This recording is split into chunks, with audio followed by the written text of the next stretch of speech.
আবারও light camera অ্যাকশনের দুনিয়ায় রাজকীয় প্রত্যাবর্তন করছেন ঢাকাই সিনেমার আলোচিত নায়িকা পরিমণি। তবে এবার কোনো সাধারণ গ্ল্যামারের চরিত্র নয়, তিনি ফিরছেন ব্রিটিশ বিরোধী আন্দোলনের বীর কন্যা প্রীতিলতা হয়ে। নির্মাতা রশিদ পলাশ দিয়ে দিলেন সেই কাঙ্ক্ষিত ডেট। 2026 সালে এপ্রিলে কি তবে নতুন করে জ্বলে উঠবে পরিমণি? কেন এত সময় নিলেন তিনি? আর এবার কি আগের সব রেকর্ড ভাঙতে পারবেন এই অগ্নিকন্যা? ভিউয়ার্স, বিস্তারিত জানতে ভিডিওটি না টেনে সম্পূর্ণ দেখতে থাকুন। অনেক বাধা, ব্যক্তিগত জীবনের ঝড়ঝাপটা আর লম্বা একটা গ্যাপ। নিন্দুকেরা যখন বলতে শুরু করেছেন পরিমণি কি ফুরিয়ে গেছেন, ঠিক তখনই ধামাকা নিয়ে হাজির হলেন তিনি। প্রীতিলতা সিনেমার শুটিং মাঝপথে থেমে গেছিল, কিন্তু এবার নির্মাতা রশিদ পলাশ নিশ্চিত করেছেন 2026 সালে এপ্রিলে শুরু হচ্ছে সিনেমার বাকি অংশের কাজ। পরিমণি একেবারে হুঙ্কার দিয়ে জানিয়েছেন, আমিও প্রস্তুত আছি।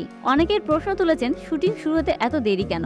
গসিপ পাড়ার গুঞ্জন, এই বিরতিটার আসলে প্রস্তুতি। প্রীতিলতার চরিত্র ফুটিয়ে তোলার কোনো সহজ কাজ নয়। পরিমণি নিজেকে গড়ে পিঠে নিচ্ছেন, যাতে পর্দায় অগ্নিকন্যা হিসেবে তাকে দেখে কারো বলার সুযোগ না থাকে তিনি ফিরেননি। এই লম্বা সময়টা কি তবে কেবল নিজেকে বদলে ফেলার এক গোপন মিশন? নির্মাতা রশিদ পলাশ শুরু থেকে এই প্রজেক্ট নিয়ে ছিলেন আপোষহীন। তিনি জানান পরিমাণে আলোচনা, পরিমাণে বিতর্ক। আর সেই বিতর্ক নামটাকে যখন ইতিহাসে এক বীরকন্যা চরিত্রে বসানো হয়, তখন দায়িত্বটা আরো বেড়ে যায়। সিনেমার প্রথম অংশের শুটিং এ যে চমক দেখা গেছিল, বাকি অংশ তার চেয়েও বড় কিছু নিয়ে আসছেন নির্মাতা। 2026 সালে এপ্রিলে তবে কি ঢালিউড এক নতুন ইতিহাসে সাক্ষী হতে চলেছে? পরিমণি সবসময় স্রোতের বিপরীতে হাঁটা এক অভিনেত্রী, এবারও তার ব্যতিক্রম হচ্ছে না।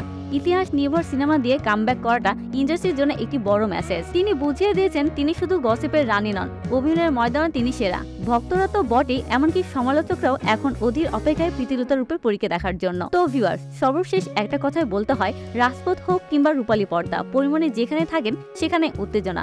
2026 সালে এপ্রিলে এই মহেন্দ্র খানের জন্য আমরা অপেক্ষা করছি। আপনার কি মনে হয়, প্রীতিলতা চরিত্রে পরিমণি কি অন্য সবাইকে ছাড়িয়ে যাবে, নাকি এই বিরতি তার ক্যারিয়ারে অন্য কোনো প্রভাব ফেলবে? কমেন্টে আপনার মতামত জানাতে ভুলবেন না। আর এমন এক্সক্লুসিভ গসিপ পেতে সাবস্ক্রাইব করুন আমাদের চ্যানেল স্টার গল্প বাংলা।